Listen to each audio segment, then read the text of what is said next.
program. They would roll back some elements that get them closer to what we call breakout capacity, where they can run for a weapon before the international community has a chance to react. That they would subject themselves to more vigorous inspections even than the ones that are currently there, in some cases daily inspections.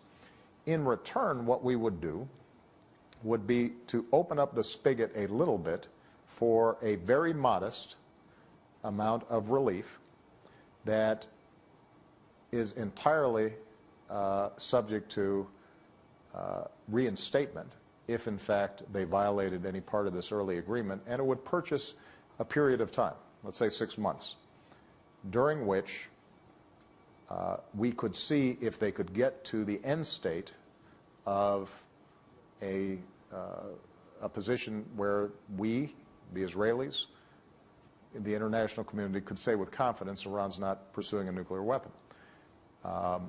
Now, part of the reason I have confidence that the sanctions don't fall apart is because we're not doing anything around the most powerful sanctions.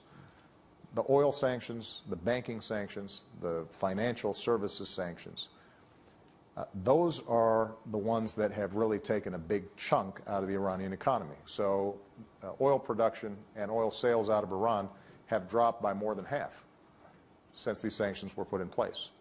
They've got over $100 billion of oil revenue that is sitting outside of their country. The rial, their currency, has dropped precipitously.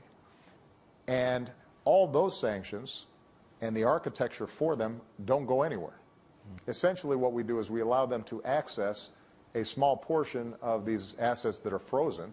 Keep in mind, though, that because the oil and banking sanctions stay in place, they will actually still be losing money even during this 6-month period relative to the amount of oil sales they had back in 2011.